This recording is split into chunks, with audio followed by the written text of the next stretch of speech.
18 फरवरी सन 1967 का प्रातः क्लास। मीठे मीठे बच्चों को सारी सृष्टि का, सारे ड्रामा का अच्छी रीति बुद्धि में बैठ गया है। और बच्चों की बुद्धि में कंट्रास्ट भी है। तो ये कंट्रास्ट, ये ड्रामा का राज सारा बुद्धि में पक्का रहना चाहिए। क्या पक्का रहना चाहिए? कि सत्युग में सभी श्रेष्ठाचारी, निर्विकारी, पावन और सॉल्वेंट थे, और अभी तो दुनिया भ्रष्टाचारी, विकारी, पतित, अनसॉल्वेंट है। अभी तो तुम बच्चे संगम युग पर हो, और तुम इस पार से उस पार जा रहे हो। जैसे नदी और सागर का जहाँ मेला होता है तो उनको संगम कहा जाता है। एक तरफ नदियों का मीठा पानी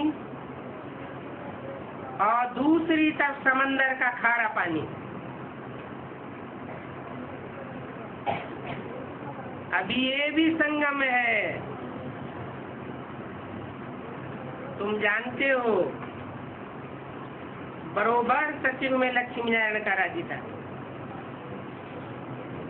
फिर ऐसे चक्र फिरा, अभी संगम युग पर है। कलयुग के अंत में सब दुखी है। इस दुखी दुनिया को जंगल कहा जाता है और सतयुग को बगीचा कहा जाता है। अभी तुम कांटे से फूल बन रहे हो, तो ये स्मृति तुम बच्चों को होनी चाहिए कि हम कांटों से फूल बन रहे हैं।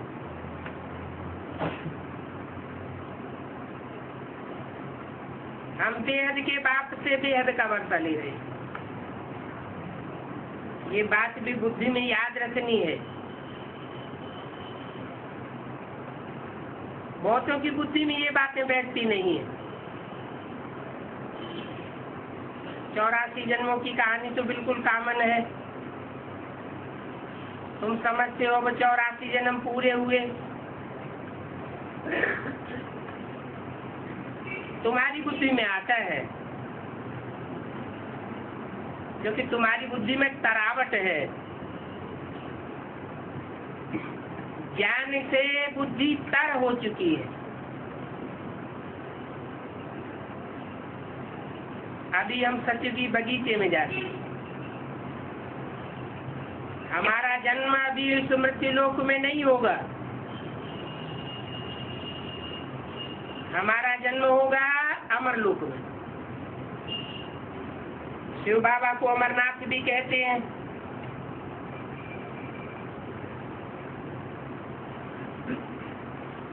वो ही हमको अमर कहानी सुनाए रहे हैं। वहां हम शरीर होते हुए भी अमर रहेंगे, अपनी खुशी से समय पर शरीर छोड़ेंगे। इसको मृत्युलोक नहीं कहा जाता है, क्योंकि इच्छा मृत्यु होती है।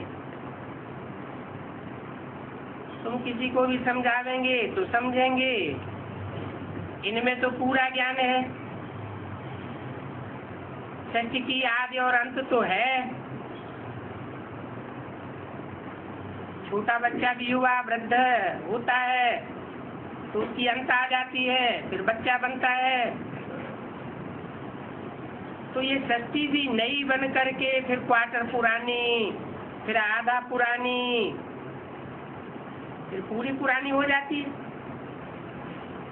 अभी ये सृष्टि फिर नहीं होगी। तो ये सब बातें और कोई की बुद्धि में नहीं है। कोई एक दो को नहीं सुनाई सकते। ऐसी चर्चा कोई नहीं कर सकते हैं सिवाय तुम ब्राह्मणों के। और सिवाय ब्राह्मणों ने और कोई को रूहानी नॉलेज मिल भी नहीं सकती है। पहले तो ब्राह्मण वर्ण में आवे, तब इन बातों को सुने। सिर्फ ब्राह्मण ही जानते हैं, और ब्राह्मणों में भी नंबरवार हैं। कोई तो यथार्थ रीति सुना सकते हैं, कोई नहीं सुना सकते। ऐसी चर्चा कोई नहीं कर सकते हैं सिवाय तुम ब्राह्मणों। और सिवाय ब्राह्मणों के ये कोई रूहानी नॉलेज ले नहीं सकता है। पहले तो ब्राह्मण वर्ण में आवे, शूद्र से ब्राह्मण बने, फिर आकर के सुने। सिर्फ ब्राह्मण ही जानते हैं, ब्राह्मणों में भी नंबरवार हैं। कोई तो यथार्थ रीति सुनाए सकते हैं, कोई नहीं सुनाए सकते। जो नहीं सुनाए सकते हैं उनको कुछ मिलता नहीं है। जवारियों में भी देखो, कोई के पास तो करोड़ों का माल रहता है और कोई के पास 10,000 का भी माल नहीं होता। तुम्हारे में भी ऐसे। जैसे देखो ये जनक है, ये अच्छा जवाहरी है, इनके पास वैल्यूबल जवाहर है।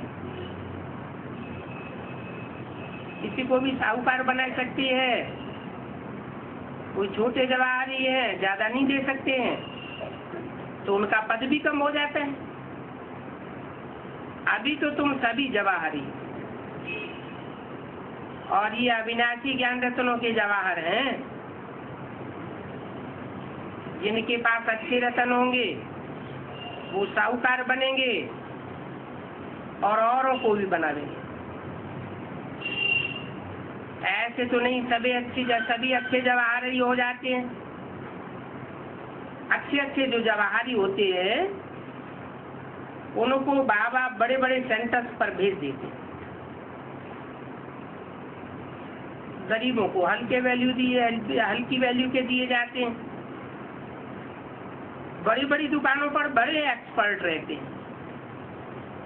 बाबा को भी कहा जाता है सौदागर, रत्नागर,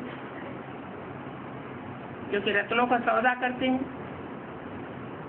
फिर जादूगर भी है, उनके पास दिव्य दृष्टि की चाबी है।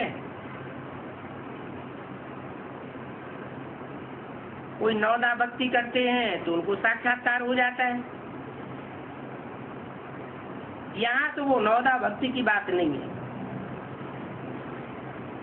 क्योंकि यहाँ तो अनायास घर बैठे ही बहुतों को साक्षात्कार होता रहता है।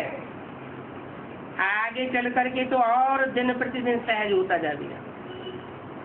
कन्यों को ब्रह्मा का साक्षात्कार होता है, कृष्ण का साक्षात्कार होता है। उनको कहते हैं ब्रह्मा के पास जाओ, उनके पास जाकर के प्रिंस बनने की पढ़ाई पढ़ो। ये पवित्र प्रिंस चलते आते हैं ना, प्रिंस को भी पवित्र कह सकते हैं, क्योंकि पवित्रता से उनका जन्म होता है। अभी तो जो छोटे बच्चे हैं जिनको कहने के लिए कहते हैं महात्मा, परंतु उनका भी जन्म भ्रष्टाचार से होता है। इसलिए अभी तो सारी दुनिया को ही भ्रष्टाचारी कहेंगे। सन्यासियों को भी भ्रष्टाचार से जन्म मिलता है, परंतु सतयुग में मूत पलीती कपड़ धोती नहीं होती। वहाँ तो साफ पवित्र रहते। बाल बच्चों की यहाँ महिमा गाई जाती है। कहते हैं बच्चे महात्मा होते हैं, परंतु हैं तो वो भी भ्रष्टाचारी की औलाद, और पतित कोई भ्रष्टाचारी कहेंगे। भ्रष्ट आचरण करने वाला हो लेकिन पतित न बनता हो, शक्ति छीन न होती हो, तो उसको भ्रष्टाचारी थोड़े ही कहेंगे। पतित से पावन, भ्रष्टाचारी से शिष्टाचारी बनाना है। तो ये बुद्धि में रहना चाहिए, जो किसी को भी अच्छी रीति समझा सको। मनुष्य इस बात को समझे कि अरे ये तो सेंसिबल है। बोलो, ये त्रिमूर्ति ब्रह्मा विष्णु शंकर है, और ये ब्रह्मा विष्णु शंकर भी रचना है। इनको रचयिता नहीं कहेंगे। रचयिता तो एक बाप है, वो दुनिया में होते हैं हद के क्रिएटर, और ये है बेहद का बाप। ये बेहद का बाप क्रिएटर बैठ पढ़ाते हैं।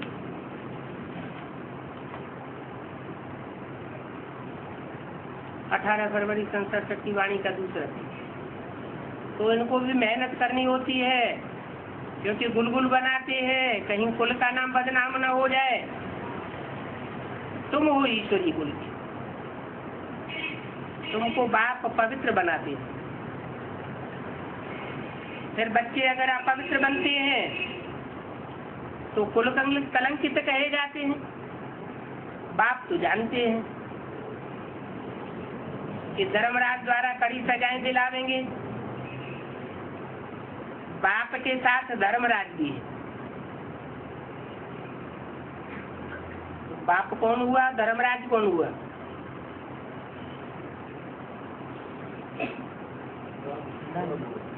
बाप हुआ शिव बाप, तो राम बाप, और धर्मराज कौन हुआ? धारणाओं का राजा धर्मराज, ब्रह्मा की सोनी। धर्मराज की ड्यूटी भी अभी पूरी होती है।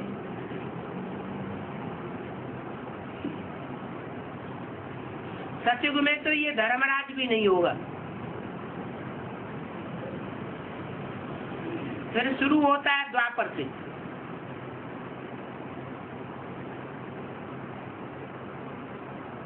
कौन शुरू होता है? धर्मराज का पाठ द्वापर से भी शुरू होता है। गर्भजेल में बैठ करके सजाए खाते हैं, त्राय त्राय करते हैं। अभी तो बाप बैठ करके कर्म विकर्म अकर्म की गति समझाते हैं। कर्म क्या होता है, विकर्म क्या होता है? वि माने विपरीत कर्म, और अकर्म तब बनता है आत्मिक स्थिति में रह करके जो काम किए जाते हैं वो अकर्म बनते हैं। बाप की याद में रह करके जो श्रीमती युक्त कार्य किए जाते हैं वो कर्म बनते हैं, सुकर्म भी कह सकते हैं।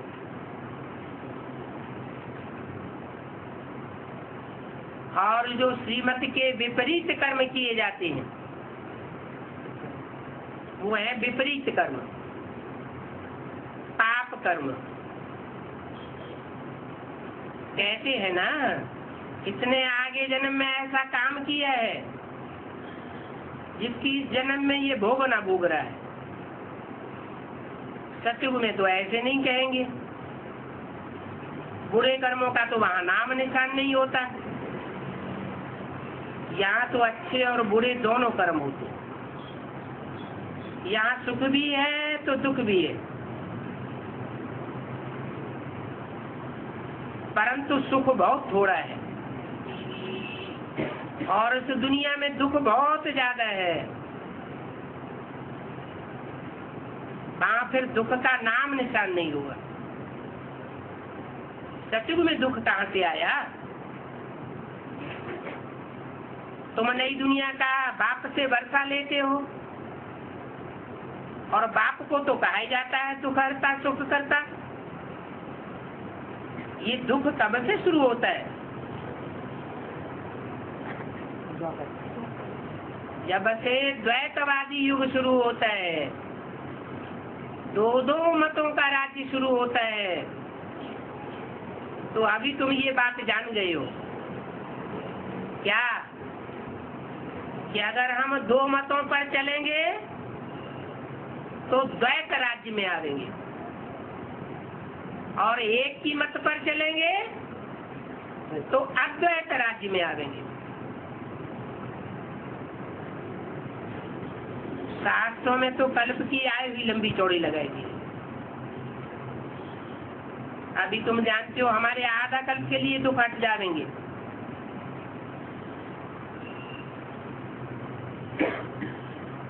ये सृष्टि का चक्र कैसे चलता है ये समझाना तो बहुत सहज है,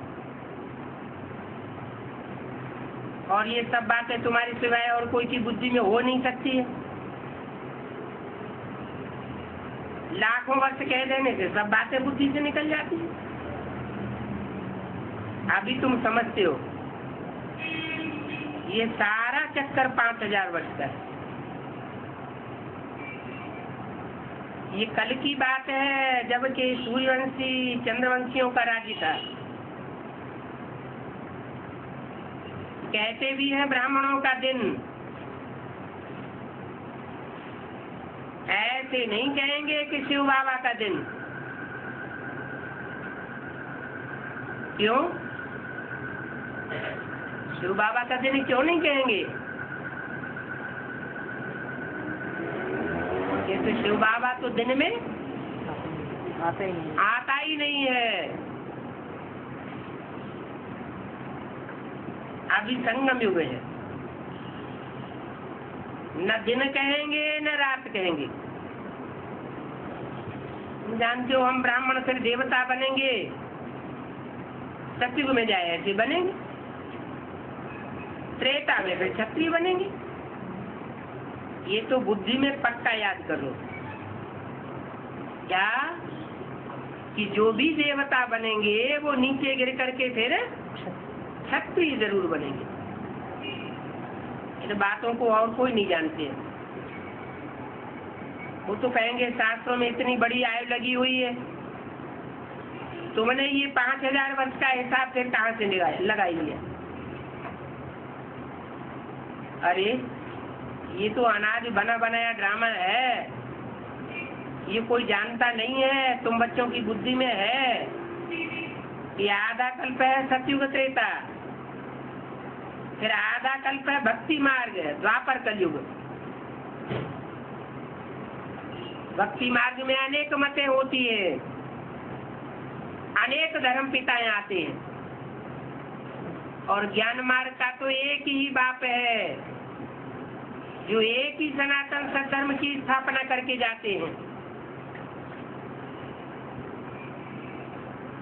उन अनेक धर्मों की 2500 वर्ष की हिस्ट्री है, तो जरूर एक सद्धर्म की भी 2500 वर्ष की हिस्ट्री होगी। वो हिस्ट्री और कोई जानते नहीं सिवाय बाप के, वही आकर के बताते हैं। तो वो हो जाता है सतयुग त्रेता, और ये है द्वापर कलयुग। त्रेता द्वापर का भी संगम होता है, वहां फिर अर्ध विनाश होता है। स्वर्ग के महल मारियां अटारियां सब गड्ढे में चले जाते हैं। फिर द्वापर में ये शास्त्र आदि देरी से बनते रहते हैं, आस्ते आस्ते सभी चीजें बनती हैं। भक्ति मार्ग की सामग्री बड़ी लंबी चौड़ी है। जैसे ये झाड़ कितना लंबा चौड़ा होता है, अभी तुम्हारी बुद्धि में तो सारे झाड़ का ज्ञान है। इस झाड़ का बीज है बाबा, ये उल्टा झाड़ है। पहले पहले आदि सनातन देवी देवता धर्म, ये बातें जो बाप सुनाते हैं वो बातें बिल्कुल नहीं है। शास्त्रों की पुरानी बातें नहीं सुनाते हैं,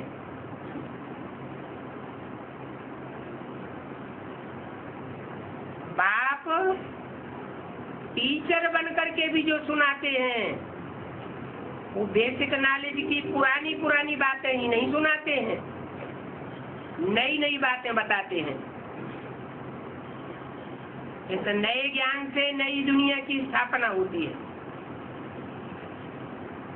इस देवी देवता धर्म के स्थापक को कोई नहीं जानते। कहते हैं कृष्ण ने गीता ज्ञान दिया, गीता ज्ञान दिया तो फिर भागवत हुई। जब भागवत हुई कृष्ण के पीछे भागी तो महाभारत युद्ध हुआ। अब कृष्ण तो बच्चा है, बच्चा कैसे युद्ध करा देगा? ये ज्ञान तो सुनाने वाला बाप है, तो बाप को उड़ा करके बच्चे का नाम डाल दिया।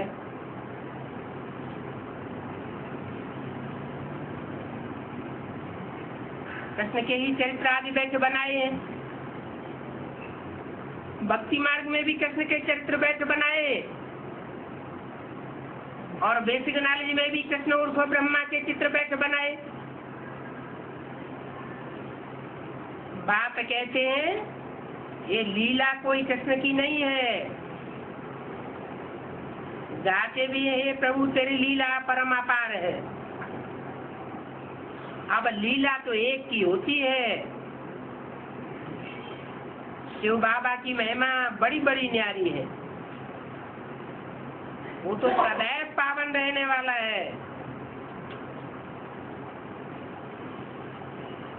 परंतु वो पावन शरीर में तो नहीं आ सकते। उनको बुलाते ही हैं कि पतित दुनिया को आकर के पावन बनाओ। तो ऐसे थोड़े ही कि ब्रह्मा के तन में आवेंगे, ज्ञान सुनाकर चले जाएंगे और पति से पावन कोई बनेगा नहीं। नहीं, पतित दुनिया में पतित तन में आते हैं और आकर के पावन बना करके जाते हैं। तो बाप कहते हैं मुझे भी पतित दुनिया में आना पड़ता है। इनके बहुत जन्मों के अंत में आकर के प्रवेश करता हूँ। इनके इनके माना किनके? बहुवचन है। राम और कृष्ण के बहुत जन्मों के अंत में आकर के प्रवेश करता हूँ। तो बाप कहते हैं मुख्य बात अलग को याद करो। बिंदी अर्थात नुक्ता को भी याद करने की बात नहीं है। अलग के बाद जो बे आता है उस बे को भी याद करने की बात नहीं है। वो भी नंबर 2 की बात। अव्वल नंबर में याद करो अलग को। बाकी ये सारी बेजगारी वो सभी तो कोई धारण नहीं कर सकता है। और जो धारण कर सकते हैं उनको ही बैठ करके समझाता हूँ। क्या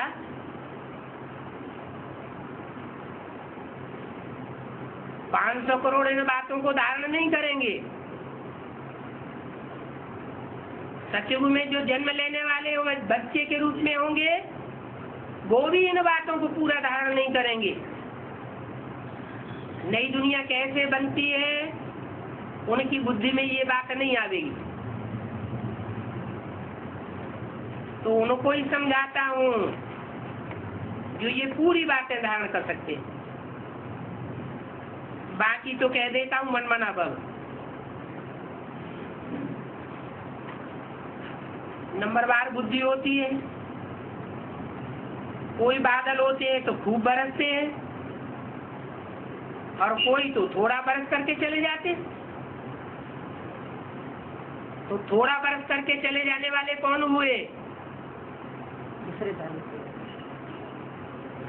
और जो खूब बरसते हैं अंत तक बरसते रहते हैं कयामत में, वो कौन हुए? जो सूर्यवंशी चंद्रवंशी है वो अंत तक बरसते रहेंगे। कितनी संख्या होगी उनकी? 9 लाख 4.5 लाख।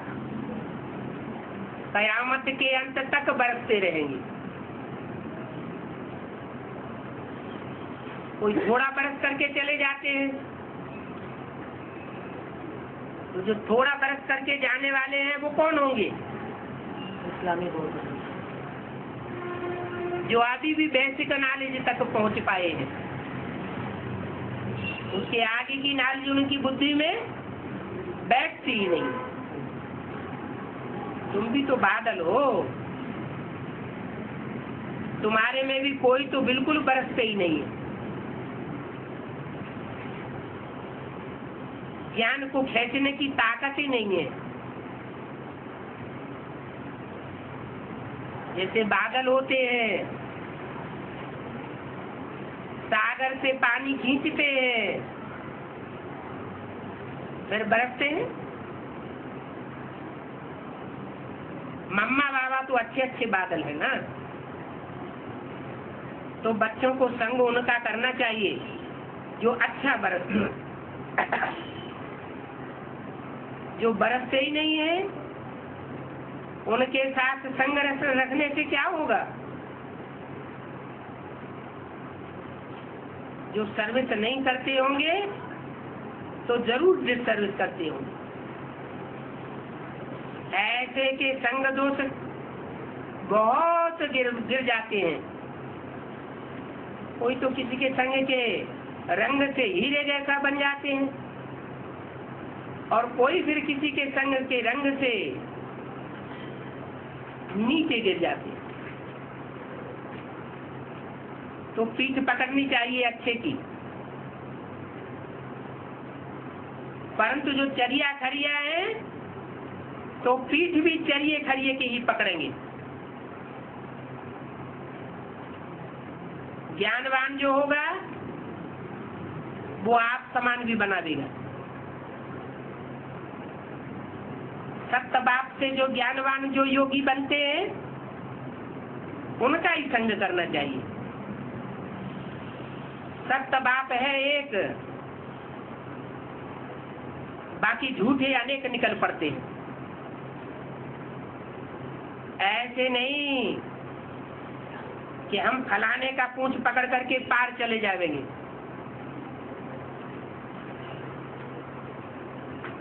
18 फरवरी सन 67 की वाणी का 3रा पेज। ऐसे बहुत कहते हैं हम तुम्हारा ही पूंछ पकड़ लेंगे,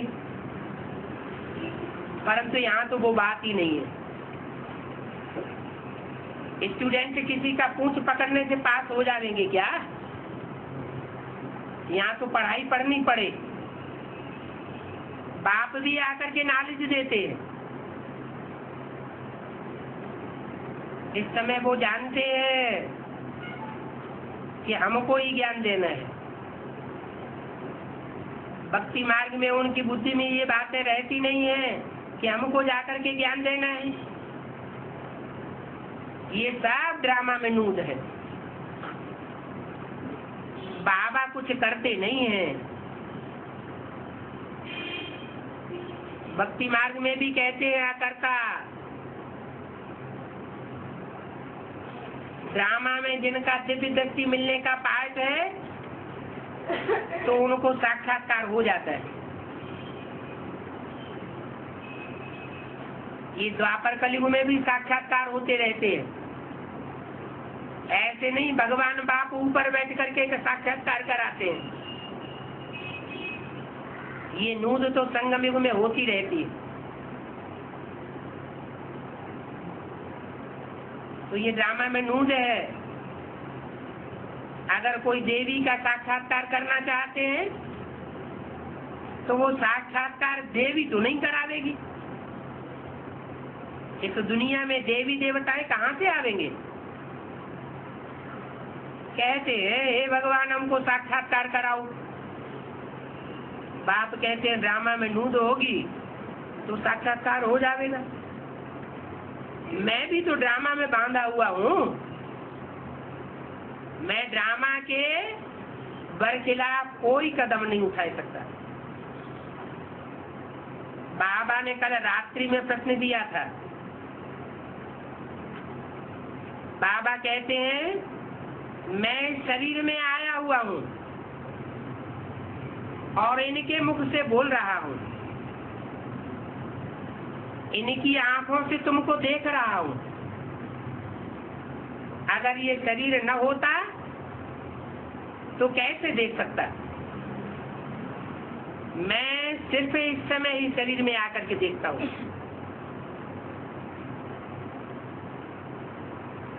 पतित दुनिया में मुझे आना है, स्वर्ग में तो मुझे कोई बुलाते ही नहीं है। मुझे बुलाते ही है संगम युग पर। तो संगम युग पर आकर के शरीर लेता हूँ, तब ही इनकी आंखों से देखता हूँ। जो निराकारी बिंदु रूप है वो तो कुछ देख नहीं सकता। आर्गन्स के बिना आत्मा कुछ भी नहीं कर सकती है। बाबा कहते हैं मैं कैसे देख सकता हूँ? मेरी आत्मा चुर-पुर कैसे कर सकती है बिगड़ शरीर के? ये तो अंधश्रद्धा की बात है। जो कहते हैं कि ईश्वर सब कुछ देख सकता है, वो सब कुछ करता है, वो देखेंगे कैसे? जब आर्गन्स मिले तब तो देखे। बाप कहते हैं अच्छा व बुरा काम ड्रामा अनुसार हर एक करते रहते। मैं थोड़े इतने 500 करोड़ मनुष्यों को बैठ करके हिसाब करूंगा, देखूंगा। मुझे शरीर है तब सब कुछ करता हूँ।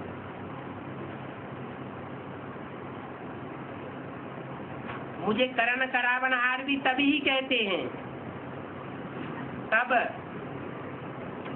जब शरीर धारण करता हूँ, नहीं तो कह नहीं सकते हैं करण करावनहार।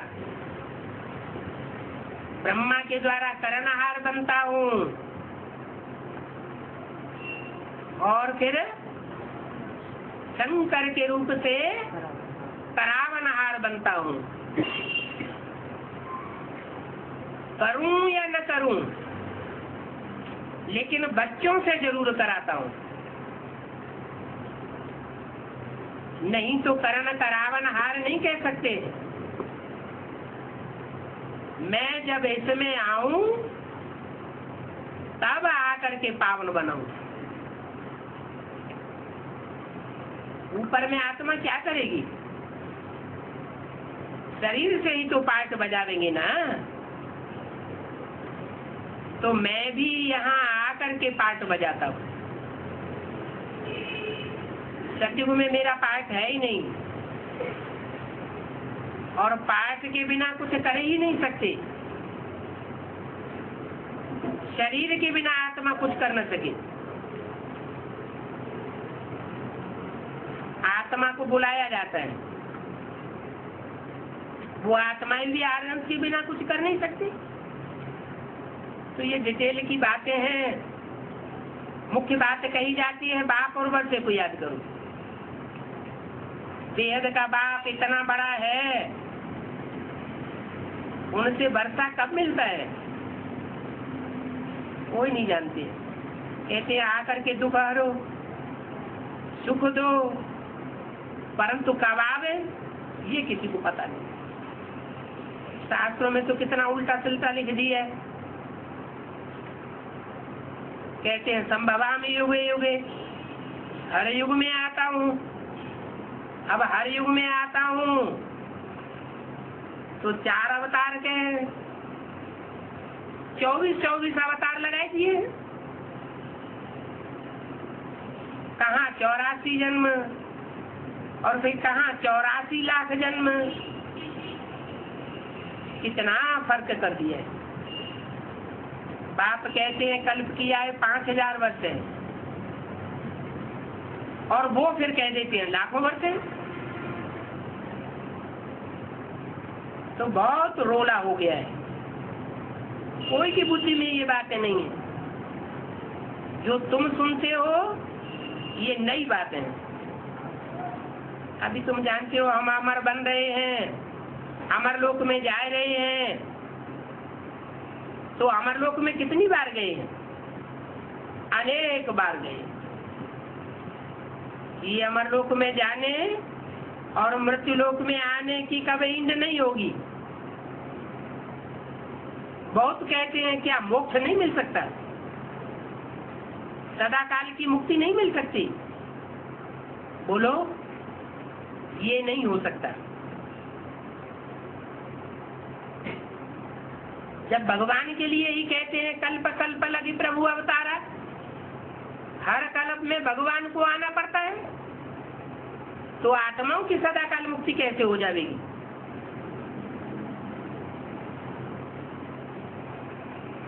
तो ये अनादि ड्रामा फिरता ही रहता है। तुम हो सच्चे सच्चे फकीर, तुम ही ये हिसाब जानते हो। तुम सच्चे सन्यासी हो ना, वो फकीर नहीं हो। सन्यासियों को फकीर कहा जाता है, ऋषि को सन्यासी कहा जाता है। अभी फिर तुम अमर बनते हो। भारत कितना अमर था, अभी कैसे फकीर बन गया है। भीख मांगते रहते हैं, सीढ़ी में देखो दिखाया है कैसे ये सारा भारत इंसॉल्वेंट बना है। फिर अमर बनेंगे। वेद का बाप आकर वेद का वर्षा देते हैं। गीत में भी है, बाबा आप जो देते हो सो कोई नहीं दे सकता। आप हमको विश्व का मालिक बनाते हो। कोई भी धर्म संप्रदाय में कोई हिटलर और नेपोलियन विश्व का मालिक नहीं बन सका। ये पढ़ाई बाप ही आकर के पढ़ाते। इस विश्व के मालिक बने को कोई लूट नहीं सकता है। ऐसे ऐसे जो गीत बनाने वाले हैं वो भी उन गीतों का अर्थ नहीं समझते हैं। तुम जानते हो वहाँ पार्टीशन आदि कुछ नहीं होगा। यहाँ तो देखो कितना पार्टीशन है। ये सागर हमारा, वो सागर तुम्हारा, ये जमीन हमारी, वो जमीन तुम्हारी। वहाँ तो तुम सारे आकाश, सारी धरती पर काबिज रहते हो। तो बच्चों को इतनी खुशी होनी चाहिए। हमेशा समझो शिव बाबा ही हमको पढ़ाते हैं। क्या क्या समझे? हमको शिव बाबा ही पढ़ाते हैं। कोई ब्रह्मा विष्णु शंकर नहीं पढ़ाते हैं। शिव बाबा कब हॉलीडे भी नहीं लेते हैं। क्या क्या छुट्टी ले लेते हो? नहीं। इतने बीमार भी कब नहीं होते हैं जो क्लास न करें। तो याद शिव बाबा की रहनी चाहिए। इनको कहा जाता है निरहंकारी। मैं यह करता हूँ, ये अहंकार नहीं आना चाहिए। सर्विस करना तो फर्ज है, इसमें अहंकार नहीं आना चाहिए। कोई वो अहंकार आया और यह गिरा, ये तो रूहानी सेवा है। बाकी सब है जिस्मानी सेवा। अच्छा, बच्चों को बेहद के माता पिता बाप दादा का याद प्यार। Good morning, Om Shanti. एक छोटा सा रात्रि क्लास है। प्रदर्शनी में विहंग मार्ग की सर्विस होती है। मनुष्यों को तो मेला देखने आना ही होता है। परंतु प्रदर्शनी में कोई कोर्स तो मिल नहीं सकता है। कोई बिरले निकलते हैं जो बाद में सेंटर में आते हैं, तो हर एक चित्र में लिख दो भगवान वाच है कि समय के सब मनुष्य आसुरी संप्रदाय और सतयुग में होते हैं दैवी संप्रदाय। ये अक्षर भगवान के हैं, इसमें बिगड़ने की बात नहीं है। तुम हर एक समझते हो कि बरोबर हम आसुरी संप्रदाय थे और सतयुग में दैवी संप्रदाय थे। उनको पावन दुनिया कहा जाता है और कलयुग को पतित दुनिया कहा जाता है। परंतु इस पतित दुनिया में कोई अपने को पतित नहीं समझते। बल सन्यासी सन्यास करते हैं, परंतु वो भी विकार से जन्म लेते हैं,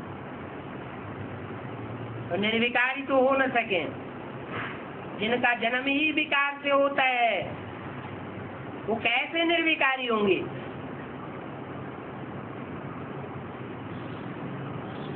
कोई पूछे तुम्हारा जन्म विकार से हुआ है या निर्विकार से हुआ है, तो क्या जवाब देंगे? हैं? विकार से हुआ है। अरे हम तो मुखवंशावली है, हम तो ब्रह्मा के मुख से ज्ञान सुन करके ब्राह्मण बने हैं। हम ब्राह्मणों का जन्म वृक्ष इंद्रियों से नहीं होता है। हमने तो मुख के श्रेष्ठ ज्ञान को सुन करके अपने जीवन को भी चेंज किया और दूसरों के जीवन को भी चेंज करते हैं। सन्यासी भी दो प्रकार का होता है, एक हद का होता है, दूसरा बेहद का होता है। वो हठ योगी होते हैं निवृत्ति मार्ग वाले, और ये तो राजयोग है पवित्र प्रवृत्ति मार्ग। तो उन सन्यासियों को बोलो ये लक्ष्मी नारायण आदि सर्वगुण संपन्न थे। मंदिरों में जिनकी तुम पूजा करने जाते हो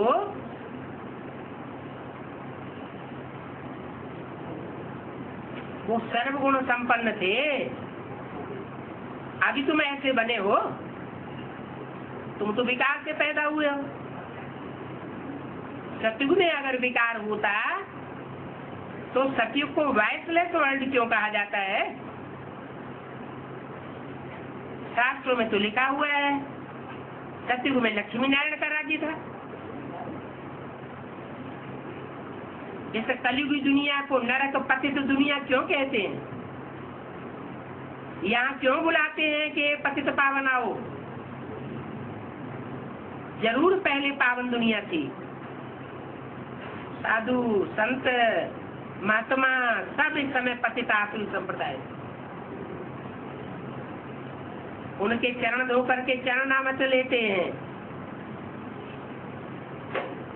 तो जन का चरण धो करके चरणामृत माताएं लेती है, वो अपन को पतित थोड़ा ही समझते हैं। खुद कहते हैं हमको राम राज्य चाहिए, परंतु ये थोड़ा ही समझते हैं कि हम रावण संप्रदाय के हैं। इस समय है ही सब पतित दुनिया में, यहाँ कोई पावन नहीं हो सकता। पावन दुनिया तो सतयुग को कहा जाता है। इस समय सब पतित दुनिया में, यहाँ पावन कोई हो ही नहीं सकता। पावन दुनिया सतयुग को कहा जाता है। यहाँ है पापात्माओं की दुनिया। पापात्माओं के राज्य में सब पापी होते हैं, यथा राजा तथा प्रजा। तुम्हारे हर एक चित्र पर लगा हुआ हो गीता ज्ञानदाता शिव भगवान वाच। कौन उवाच? शिव भगवान उवाच। किसके द्वारा है? रामदास के द्वारा। शिव को तो त्रिमूर्ति कहा जाता है। त्रिमूर्ति शिव भगवान वाच या एक मूर्ति शिव भगवान वाच? त्रिमूर्ति भगवान। तो त्रिमूर्ति में शिव भगवान वाक्य किसे कहा जाए? शंकर शंकर ब्रह्मा को कहा जाए, शंकर विष्णु को कहा जाए? न विष्णु को कहेंगे न ब्रह्मा न ब्रह्मा को कहेंगे। इसलिए मुरली में बोला है, अभी तुम गीता ज्ञान अमृत नहीं कह सकते। अमृत तो मंथन करके निकाला जाता है, और शास्त्रों की किताबों से मंथन करके नहीं निकाला जाता है। किसका मंथन किया जाता है? ज्ञान सागर के ज्ञान रत्नों का मंथन किया जाता है।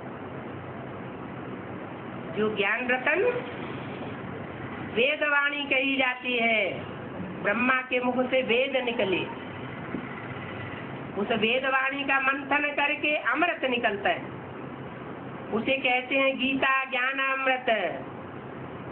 शिव भगवान वाच, शिव का नाम सिर्फ शंकर के नाम के साथ जोड़ा जाता है। शिव विष्णु नहीं कहते हैं, शिव ब्रह्मा नहीं कहते हैं, या 33 करोड़ देवताओं में से कोई देवता के आगे शिव नहीं लगाया जाता। सिर्फ एक ही है जिसके आगे शिव शब्द लगाया जाता है, शिव शंकर भोलेनाथ। तो वो शंकर का ही रूप है, भगवान का रूप है, जिसे भोलानाथ कहा जाता है। तो बोला गीता ज्ञानदाता सिर्फ एक है, इसलिए लिखो शिव भगवान उवाच। उवाच माने बोला, तो जरूर शरीर के द्वारा बोलेंगे ना, मुख तो चाहिए। बस इतनी बात बुद्धि में बैठ जाए, फिर कोई कुछ कह नहीं सकेंगे। बाप कहते हैं मुझे डिफेम करते करते भारतवासी कितने कंगाल बन चुके हैं, इसे डिफेम करते करते। हिंदी को वो कौन सा रूप है जिसको डिफेम किया? सबसे जास्ती बाप को डिफेम करते हैं, सबसे जास्ती बाप की गिलानी करते हैं, उसके बाद ब्रह्मा की गिलानी होती है। तो बोला इतने ढेर सन्यासी गुरु बन करके बैठे हैं, परंतु हैं सब रावण संप्रदाय। एक भी सदगुरु नहीं है, एक भी सदगति नहीं कर सकता। शास्त्रों में दंत कथाएं देखो कितनी पड़ी है, सन्यासी को समझते थोड़े ही है। अब ये हो कैसे सकता है कि भगवान बैठे जानवरों का जन्म ले? जानवरों की पूजा जानवर ही करेंगे। जो जानवर बुद्धि होंगे वो जानवरों की बैठ कर पूजा करेंगे। ईश्वर की पूजा क्या चीज होती है कोई जानते नहीं, इसलिए आर्फन से है। सारी दुनिया का कोई धनी धोरी नहीं है। जब धनी धोरी नहीं होता है तो आपस में लड़ते झगड़ते रहते। अभी ब्राह्मणों की दुनिया में आपस में लड़ते झगड़ते रहते हैं या नहीं लड़ते झगड़ते हैं? लड़ते झगड़ते हैं। इसका मतलब कोई धनी धोरी दिखाई नहीं पड़ता। दिखाई नहीं पड़ता है तो लड़ते झगड़ते हैं, सब लड़ते ही रहते हैं। जहां भी जाओ गंद लगा हुआ है, कितनी लूट मार है। इसको कहा जाता है कांटों का जंगल। कौन से युग की शूटिंग होती है? ये है कलयुगी कांटों के जंगल की शूटिंग। शंकराचार्य की देखो कितनी मान्यता है। 4 मठ बने हुए हैं, 4 मठों में 4 शंकराचार्य। वो तो पहले की बात है। जब मठ बनाए गए थे। अभी तो ढेर के ढेर शंकराचार्य हो चुके हैं, परंतु बाप कहते हैं वो बड़े से बड़े कांटे हैं। गाली देते हैं ना, ईश्वर सर्वव्यापी है। हमारे बाप को क्या क्या गाली देते रहते हैं। वो एक व्यापी है या सर्वव्यापी है? एक व्यापी है, सर्वव्यापी नहीं है। क्यों? ब्रह्मा के तन में नहीं आता है, बाप के रूप में नहीं आता, टेम्परेरी रूप में आता है, और बाप के रूप में तो आता ही नहीं है। ये नहीं कहेंगे बाप सर्वव्यापी है। बाप तो बाप बनकर एक व्यापी होकर के ही आता है। न ब्रह्मा में आता, न विष्णु में आता, और न कोई देवी देवता में आता। तो कितनी गालियां दी हैं, फिर उन पर भी तरस हमको ही पड़ता है। आखिर ये कहाँ जाएंगे? अब मनुष्य से देवता बन रहे हैं तो इन बातों को समझ सकते हैं। सिखाया भी है कि बंदरों के आगे रतन रखो तो बंदर उनको फेंक देंगे, और घूंघरे उठा करके खा लेंगे। तुम्हारी प्रदर्शनी में भी देख करके बहुत से चले जाते हैं, समझते तो कुछ भी नहीं है। कितना भी माथा मारो तो ज्ञान रतन तो जैसे उनके लिए पत्थर हैं, परंतु तुम जानते हो मनुष्य होकर के बाप को नहीं जानते हैं, तो जैसे ये बंदर मिसल।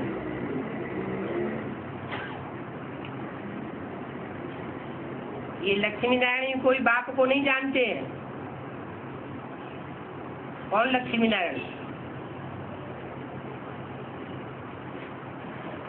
भी सतयुग के लक्ष्मी नारायण हैं, वो भी बाप को नहीं जानते हैं, उनको भी बुद्धू कहेंगे। और तुम तो बाप को जानते हो।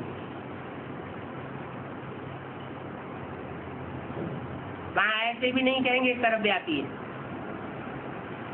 जो कलयुग की रस्म रिवाज है वो वहाँ सतयुग में नहीं हो सकती। माया भी कम नहीं है। माया ऐसे ऐसे कुकर्म करवाती है जो बात मत पूछो, गटर में ही गिरा देती है।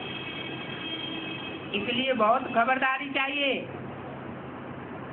योग में रहेंगे तो कभी कर्म इंद्रियां दुख नहीं देंगी। नहीं तो अपन को समझना चाहिए हम अभी पूरे योगी नहीं बने हैं। जो पूरे योगी होंगे उनकी कर्मेंद्रियां उनके कंट्रोल में होंगी। वो कर्मेंद्रियों से कोई को दुख नहीं दे सकते। योग बल से कर्मेंद्रियां बिल्कुल शीतल हो जाती हैं, परंतु इतनी तेज पाना बहुत मुश्किल है। योग भारत का ही मशहूर है। दुनिया में देश तो बहुत हैं, जैसे गीता की टीकाएं बहुत है, 108 से भी ऊपर टीकाएं हो गई। ऐसे दुनिया में देश भी बहुत है। जैसे भारत देश है, भारत चैतन्य भी है तो भारत जड़ भी है। ऐसे दूसरे देश भी हैं, तो चैतन्य में भी है तो जड़ देश भी है। लेकिन भारत का राजयोग मशहूर है। नाले तो बहुत सहज है, 7 रोज में ही सारी नाले समझाए देते हैं, परंतु योग में तो अच्छे अच्छे बच्चे फेल हो पड़ते हैं। मेहनत सारी योग में। इस शरीर में होते हुए अपन को अशरीरी समझना, इसी में सारी मेहनत। क्योंकि अभी वापस जाना है। कैसे वापस जाना है? शरीर में रहते रहते वापस जाना है या शरीर छोड़ करके वापस जाना है?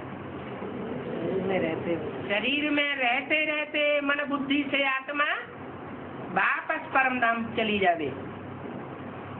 शरीर मृत्यु सैया को ना आलिंगन करे,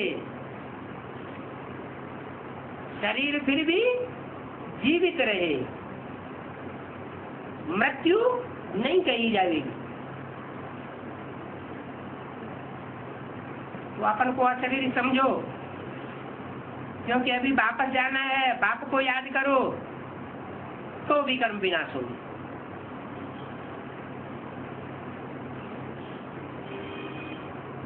क्यों? सिर्फ बाप को याद करो तो भी कर्म विनाश क्यों होंगे?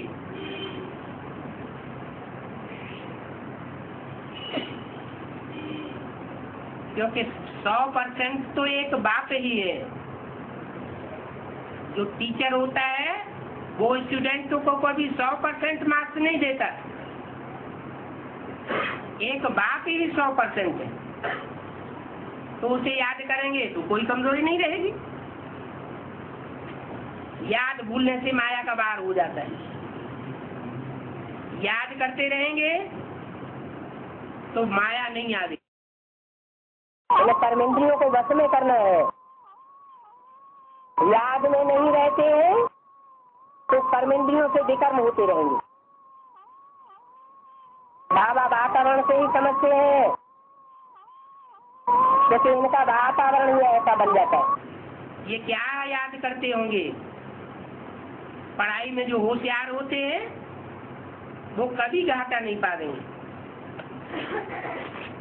कोई सर्जन होते हैं मास में लाख कमाते हैं, कोई तो कुछ भी नहीं। तो तुम बच्चों को उन्नति करना है, घाटा नहीं डालना है।